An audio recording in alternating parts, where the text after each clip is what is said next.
नमस्कार दोस्तों, आप देख रहे हैं मनीष बोचीवाल फैंस। मैं आप सभी का हार्दिक स्वागत करता हूं। आज हम कक्षा 6 की राजस्थान अध्ययन की सीरीज स्टार्ट कर रहे हैं, जो हमारे ऑल कॉम्पिटिटिव एग्ज़ाम के लिए महत्वपूर्ण है। न कि रीट के लिए, बल्कि राजस्थान के जितने भी एग्ज़ाम होते हैं उनके लिए इम्पोर्टेंट है। और आज हम बात करेंगे प्राचीन सभ्यताओं के बारे में। तो देखिए, हमारा पहला प्रश्न है, रेड के उत्खनन का श्रेय किसे जाता है? रेड जो सभ्यता है, इसका उत्खनन किसने किया? रेड सभ्यता वर्तमान समय में टोंक जिले के अंदर है। अब इसका उत्खनन किसने किया? वीके थापर ने, डॉक्टर के.एन. पुरी ने, दयाराम साहनी ने, इनमें से कोई नहीं। तो रेड का उत्खनन डॉक्टर के.एन. पुरी के द्वारा किया गया। केदारनाथ पुरी के द्वारा इनका उत्खनन किया गया रेड सभ्यता का। अगला प्रश्न है हमारा, निम्नलिखित में से आहड़ का नाम नहीं है। हमें ये बताना है कि आहड़ का कौन सा नाम नहीं है। ताम्रवती, विराटनगर, अघाटपुर, धूलकोट। देखिए, आहड़ को अन्य 3 नामों से और जानते हैं, जो कि ताम्रवती, अघाटपुर, धूलकोट। तो यहाँ पे हमारा आंसर हो जाएगा विराटनगर आहड़ का नाम नहीं है। कालीबंगा के अतिरिक्त खोपड़ी की शल्य चिकित्सा के अवशेष अन्य किस स्थान से प्राप्त हुए हैं? नगरी से, बैराट से, गिलोंड से, लोथल से। तो कालीबंगा के अतिरिक्त खोपड़ी की शल्य चिकित्सा के अन्य विशेष प्रमाण जो हैं वो कहाँ से प्राप्त हुए हैं? लोथल से। आहड़ सभ्यता के लोग किस खाद्य पदार्थ से अच्छी प्रकार से परिचित थे? चावल से, गेहूं से, मक्का से, बाजरा से। आहड़ सभ्यता के लोग चावल की अच्छी पैदावार करते थे और अच्छी प्रकार से इस फसल से जो है खाद्य फसल से परिचित थे आहड़ सभ्यता के लोग।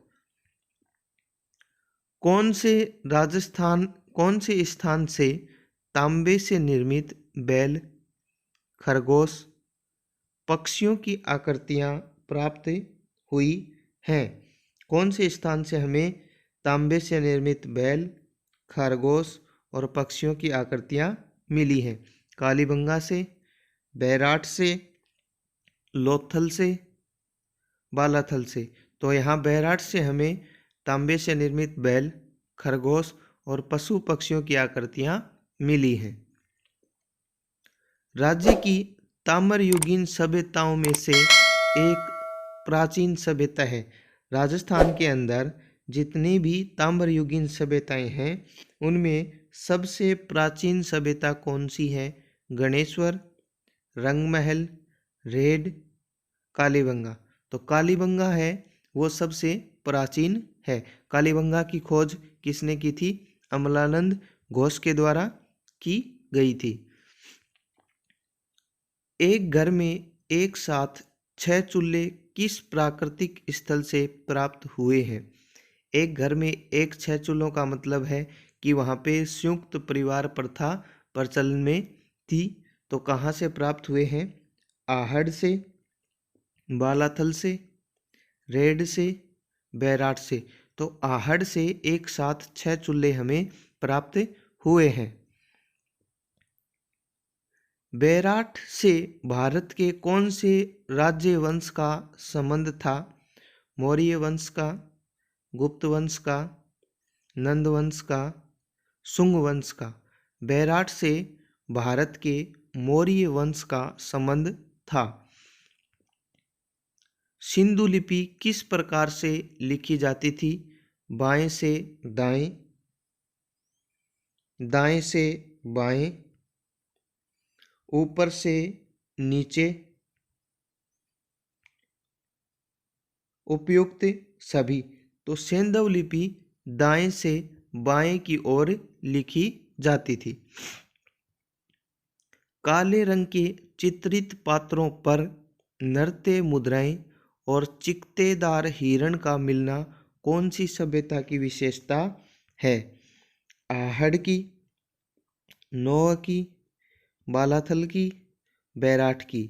तो यहाँ आंसर आएगा आहड़ सभ्यता में पात्रों पर नृत्य मुद्राएं और चिकतेदार हिरण का मिलना ये इस सभ्यता का अवशेष है, यह विशेषता है। आकदम यक्ष की प्रतिमा कहाँ से प्राप्त हुई है? आकदम यक्ष की प्रतिमा सुनारी से, नोह से, रंगमहल से, रेड से। तो आकदम प्रतिमा नोह से हमें प्राप्त हुई है। नोह वर्तमान में भरतपुर जिले के अंदर है, सुनारी झुंझुनू जिले के अंदर है, रंगमहल हनुमानगढ़ जिले के अंदर है और रेड टोंक जिले के अंदर है। मत्स्य जनपद के नाम से जाना जाता था? बैराठ को, नोह को, बालाथल को, बागोर को। तो ये आप सभी जानते हैं, मत्स्य जनपद के नाम से बैराठ को जाना जाता था। गणेश्वर सभ्यता का संबंध किस नदी से है? गणेश्वर वर्तमान में नीम का थाना सीकर जिले के अंदर आता है। गणेश्वर का संबंध किस नदी से है? कांतली, घग्गर, सरस्वती, लूनी। तो गणेश्वर सभ्यता का संबंध कांतली नदी से है।